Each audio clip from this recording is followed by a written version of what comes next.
আপুনি সুপাৰত পঠিয়াই দিছিলে কিন্তু মই ৰিজাল্ট বহুত ভাল পালো। কিমান মাছ দিছিলে? 12,000 মান মাছ। 12,000 মাছ দিছিলে। হয়। আজি মাছটো লৈছে, এই মাছখিনি আপুনি কি কৰিব? এইখিনি এবাৰ পুখুৰীত দিম মই। পুখুৰীত 50 গ্ৰামৰ পৰা কিছুমান ওপৰত হৈছিলে, ওপৰত আছে, তলতো আছে, মানে এভাৰেজ ধৰিব 50 গ্ৰাম 60 গ্ৰাম এনেকুৱা। আপোনাৰ 5 মাহ থাকিলে টেংকিত। আমি যিহেতু এটা বছৰ পাৰ কৰিলো লৈ কিনি ৰিজাল্টটো ভাল পাইছো। ইয়াত কোনো ঠগবাজটো নাই। মাছৰ ৰেট যিটো ধৰক নিজে গম পাইছো, নিজে আহি দেখিছো। কোনোবা ইচ্ছা কৰিলে আহিব পাৰে। আসসালামু আলাইকুম, আসাম ফিছ হেডছেটৰ পৰা মই ফাৰুক আব্দুল্লাহ সকলো দৰ্শকক স্বাগতম জনাই মই আজিৰ ভিডিঅ'টো আৰম্ভণি কৰিব বিচাৰিছোঁ। আজিৰ আমাৰ মূল টপিক হ'ব যে আমাৰ পিছফালে দেখা পাইছে গাড়ী এখন ৰখা হৈ আছে, গাড়ী মাছ নিব আহিছে। কেনেকৈ ফিডবেক পাইছে, আগত মাছ নিছিলে, আগত যোৱা বছৰ মাছ নিছিলে, নি পেলাই টেংকিত দিছিলে, টেংকিত দিয়াৰ পিছত আকৌ এইবাৰ পুখুৰীৰ কাৰণে মাছ লৈছে। মাছ পেকিং হৈ আছে, মানে ৰিজাল্ট কেনেকৈ পাইছে আমি ফিডবেকটো দাদাৰ ওচৰৰ পৰা আমি ল'বলৈ চেষ্টা কৰিম। আমাৰ পিছফালে দাদা ৰখি আছে, দাদাৰ ওচৰত আমি এতিয়া যাম, ফিডবেকটো কেনেকৈ পাইছে আমি সুধি লওঁ। এতিয়া দাদা আমাৰ লগতে আছে। দাদা আগতে আপুনি এই মাইক্ৰফোনটো লগাই লওক, নহ'লে ক্লিয়াৰ নহ'ব। দাদা আপুনি আপোনাৰ গুড নেমটো কৈ দিব আৰু আপোনাৰ এড্ৰেছখন কৈ দিব, আপোনাৰ কোনটো গাঁৱত আপোনাৰ ঘৰ, কোনটো ডিষ্ট্ৰিক্টত, গোটেইখিনি আপুনি বুজাই ক'ব। হা, মোৰ নাম হ'ল জিতু গগৈ, ঘৰ ধেমাজি। হয়, মই যোৱা বছৰ আপোনাৰ পৰা মাছ লৈছিলোঁ, কিন্তু যোৱা বছৰ মাছটো মই অনলাইনৰ যোগেদি আপোনাক কণ্টেক্ট কৰি কিনে লৈছিলোঁ। হয় হয়, আপুনি সুপাৰত পঠিয়াই দিছিলে কিন্তু মই ৰিজাল্ট বহুত ভাল পালোঁ। মাছটো টেংকিত মেলিছিলোঁ। কিন্তু কেইটা টেংকি আপোনাৰ? মোৰ 4টা টেংকি। 4টা টেংকি। 4টা টেংকিত আপুনি কিমান মাছ দিছিলে? 12,000 মান মাছ। 12,000 মাছ দিছিলে। হয়। এতিয়া হাৰ্ভেষ্টিং কেইটা কৰিছে আৰু কেইটা কৰা নাই? হাৰ্ভেষ্টিং 3টা কৰা হ'ল মোটামুটি, 3টাহে আছে। আপুনি চাগে ৰিজাল্ট ভাল পাইছে? ৰিজাল্ট ভাল পাইছোঁ। ভাল নাপালেতো আমাৰ ইয়াত নাহে। হয় হয়, ভাল পাইছে, পাই পেলাই আপুনি এটা হিচাপ। এতিয়া আপুনি আজি মাছটো লৈছে, এই মাছখিনি আপুনি কি কৰিব? এইখিনি এবাৰ পুখুৰীত দিম মই। পুখুৰীত দিম। যিহেতু আমি বেছিকে আমি ভিডিঅ'ত কৈ থাকো যে আপুনি টেংকিত নকৰি পেলাই পুখুৰীত কৰক, মানে চবকে আমি এডভাইচটো দি থাকো। সেইটো কাৰণে দাদা হয়তো আপুনি বুজি পাইছে যে টেংকিৰ পৰা পুখুৰীত অকণমান ভাল চাৰ্ভাইভ হ'ব বুলি আপুনি আশা কৰিছে না। সেইটো আমি কওঁ যে পুখুৰীৰ পৰা টেংকিৰ পৰা পুখুৰীত বেছি ভাল ৰিজাল্ট আহিব। এতিয়া আপুনি মাছ কিমান লৈছে? মই এবাৰ টোটেল 16,000 মান মাছ লোৱা হৈছে। 16,000 মাছ লৈছে। আৰু 16,000 মাছ লৈছে কি ৰেটত লৈছে? এইটো 2 টকা পিচ। 2 টকা পিচ লৈছে। ইয়াতে কোনো ভেজাল নাই। নাই নাই নাই, না আমি আপোনাৰ তাত 2.5 টকা বিক্ৰী কৰি পেলাই 2 টকা কৈছে এনেকুৱা নেকি? নহয় নহয়, তেনেকুৱা 1.5 টকাত কিনি পেলাই 2 টকা কৈছে নেকি? নহয় নহয়, এইটো কথা নহয়। আৰু যোৱা বছৰ কিমান লৈছিলে কেৰে? যোৱা বছৰ 2 টকা 20 পইচা মান পৰিছে। 2 টকা 20 পইচা। এইবছৰ 20 পইচা কমাই দিছে। এতিয়া আপোনাৰ কাৰণে বহুত ভাল হৈছে। মানে আপুনি যে আহিছে, আহাৰ খৰচটো ওলাই গৈছে আৰু ঘৰৰ পৰা ল'লে এইটো ৰেডিতে পাব। আহিছে, এইটো আহাৰ কথাটো বেলেগ। আমি আমাৰ ফাৰ্মখন চালে আপোনাৰ যে ফাৰ্মখন আছে, আপোনাৰ হয়তো চাগে ফাৰ্ম আছে।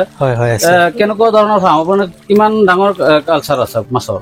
মাছৰ মোটামুটি 14 বিঘামান পুখুৰী আছে, কিন্তু গোটেইখিনিত IMC বেছি হয়। IMC কেটফিছৰ মানে যোৱাবাৰ টেংকিতহে কৰিছিলোঁ, এইবাৰ পুখুৰীত কৰিম বুলি ভাবিছোঁ। আৰু কেটফিছ মানে যোৱা বছৰ টেংকিত কৰিছিলে, এইবছৰ পুখুৰীত কৰিব। আৰু IMCৰ যিবিলাক পুখুৰী আছে,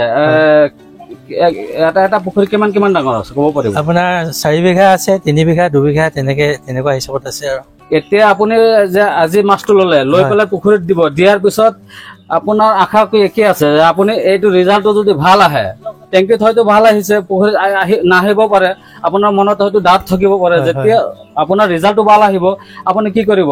পুখুৰী যিবিলাক আছে সেইবিলাক পুখুৰী আপুনি পাটকে আপুনি সৰু সৰু বনাব না ডাঙৰকে ৰাখিব? যদি এইটোত প্ৰফিটটো মই বেছি দেখো, তেতিয়াতো সৰুকে মানে কেটফিছৰ ফাৰ্মিং কৰাৰ ইচ্ছা আছে। আৰু কেটফিছৰ ফাৰ্মিং কৰিলে পুখুৰীখন সৰু হ'ব লাগে। সেইটো হয়তো আপুনি জানে, যদি নাজানে মই কৈ দিছো। কেটফিছৰ যদি ফাৰ্মিং কৰিব বিচাৰিছে আপোনালোকে, দৰ্শকসকলক আপোনালোকক কৈ আছো, আপোনালোকে যদি কেটফিছৰ ফাৰ্মিং কৰিব বিচাৰে তেতিয়া পুখুৰীখন সৰু হ'ব লাগিব। কমচে কম 1 বিঘা, 1.5 বিঘা, 2 বিঘা এনেকুৱা টাইপৰ সৰু পুখুৰী যদি হয়, তেতিয়াহ'লে ৰিজাল্টটো ভাল আহিব। আৰু আধা বিঘা হ'লেও একো ক্ষতি নাই।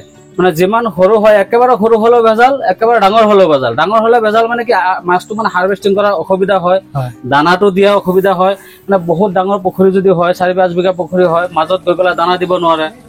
মাজত গৈ যদি দানা দিবলৈ যায়, নামি পেলাই যায়, ভৰিত মানে মাছে সানিব চান্স থাকে। আৰু নহ'লে আপুনি নৌকা দি যাব লাগিব, আৰু নৌকা দি গ'লে পানীত যদি ঢৌ উঠিব, মাছে খাবলৈ নাহিব মানে শিঙি মাছ অকমান লাজুক মাছ হয় মাছৰ মানে অকমান ঢৌ উঠিলে বা কিবা এটা শব্দ হলে মাছ তলত বহি যায় হ্যাঁ সেইটো অসুবিধাৰ কাৰণে পুখুৰীখন সৰু লাগে এতিয়া আপোনাৰ আগত যিবিলাক মাছ নিছিলে সেই মাছখিনি ধৰক আপোনাৰ ওয়েটটো কিমান আহিছিলে এভাৰেজ ক'ব পাৰিব এভাৰেজটো মোটামুটি আপোনাৰ 50 গ্ৰামৰ পৰা কিছুমান ওপৰত আছে তলতো আছে মানে এভাৰেজ ধৰক 50 গ্ৰাম 60 গ্ৰাম এনেকুৱা আছে যদি এই মাছখিনি যদি আপুনি পুখুৰীত পুহিলে হয় পুখুৰীত পুহিলে যিমান সময় পুহিছিলে ধৰক আপোনাৰ 6 মাহ পুহিছে বা 7 মাহ পুহিছে বা 5 মাহ পুহিছিলে এইটো সময়ৰ ভিতৰত যদি টেংকিত আপোনাৰ 50 গ্ৰাম 60 গ্ৰাম হৈছে আৰু পুখুৰীত পুহিলে আপুনি মাছ লৈছে আপুনি গমেই পাব যেতিয়া আপোনাৰ হাৰ্ভেষ্টিং হ'ব কমসে কম 100 গ্ৰাম সাইজ হলে হয় এভাৰেজ 80 গ্ৰাম 90 গ্ৰাম 100 গ্ৰাম এনেকুৱা সাইজ হলে হয় আপোনাৰ 5 মাহ থাকিলে টেংকিত 5 মাহ ভালেখিনি হৈছে টেংকিত যদি এনেকুৱা হৈছে পুখুৰীত বহুত ডাঙৰ হয় পুখুৰীত আৰু মাছৰ কালাৰটো কেনেকুৱা পাইছে কালাৰটো ইমান বেয়াও নহয় ঠিকে আছিলে ঠিকে আছে আপুনি হয়তো দেখা নাই আপোনাৰ ইমানখিনি হয়তো জানা নাই আপুনি নুবুজে আপুনি নতুন মানুহ সেই হিচাপত আপোনাৰ কাৰণে এটোই ভাল আপোনাৰ আপুনি যোনটো নেদেখাটো আপুনি খবৰটো ক'ব নোৱাৰিব আপোনাৰ সন্মুখত যোনটো থাকিব এইটো আপোনাৰ কাৰণে ভাল হ'ব যেতিয়া দুটা বস্তু একলগত দেখা পাব আনফিট ধৰক এটা কালাৰটো বেলেগ আৰু এটা কালাৰ বেলেগ তেতিয়া আপুনি গম পাব আৰু এটা এতিয়া ধৰক আপুনি এটা বস্তু দেখা পাইছে এইটো কালাৰটো হালধীয়া আৰু এটা হৈছে ৰঙা আপুনি কেনেকৈ গম পাব গম নাপায় দুটা একলগত কৰিলেহে গম পাব কথাটো হৈছে কি শিঙি মাছৰ কালাৰ যদি টেংকিত কৰে যদি আপোনালোকে দৰ্শকসকলক কৈছো আপোনালোকে যদি টেংকিত কৰে কালাৰটো ইমান ভাল নাহিব কালাৰটো অকমান ঘোলা কালাৰ আহিব আৰু টেংকিৰ মাছৰ কালাৰ ঘোলা অহাৰ কাৰণে মাৰ্কেটত অকমান ৰেটটো কমো যায় 400-500 ওপৰত ৰেট নাযায় আৰু যদি পুখুৰীত কৰিলে 500 ওপৰত থাকিব 500 প্লাছ থাকিব 600-700 এনেকুৱা ৰেট থাকে জেগালৈ ৰেটটো হয় ধৰক কোনোবা জেগাত মাছ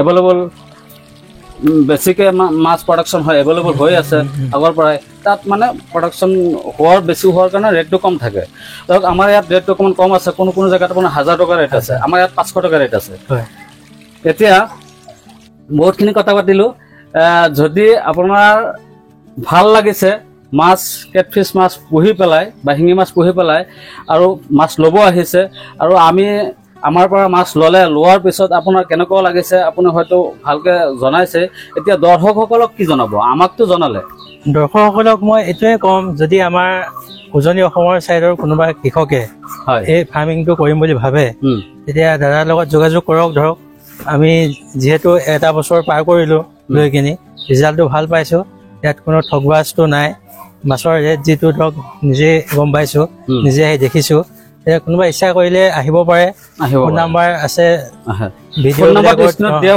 হৈ আছে কোনোবাই চাই কিনি ল'ব পাৰে তাৰ পৰা লৈ কিনি দাদাক যোগাযোগ কৰি মাছ চাছ ল'ব পাৰে ফোনত যেনেকে কথা পাতে সেনেকে পাইছে না বেলেগ তেনেকে পাইছো জেনুইন পাইছে কোনো ভেজাল নাই বহুত মানুহে ইউটিউবত গৈ পেলাই মানে কমেন্ট বক্সত উল্টা পাল্টাও ক'ব পাৰে কয়ও যেনেকে কিবা শত্ৰুতা থাকিলে হয় ক'ব পাৰে যদি আপুনি আমাৰ লগত কিবা শত্ৰুতা নাই আপুনি কমেন্ট বক্সত কোনো বেলেগ মন্তব্য কৰিবই নোৱাৰে কাৰণ মই অন্য কোনো ডুপ্লিকেট কাম নকৰো কোনো ডুপ্লিকেট মই নকৰো জেনুইন যিখিনি মই পাৰো সেইখিনিহে মই কওঁ আৰু সেইখিনি মই অসমৰ কাৰণে আমি চেষ্টা চলাই আছো অসমখন কেনেকৈ উন্নতি হয় সেইখিনি মই চেষ্টা কৰি আছো এতিয়া আমি বিদায় লৈছো জয় আই অসম ঠিক আছে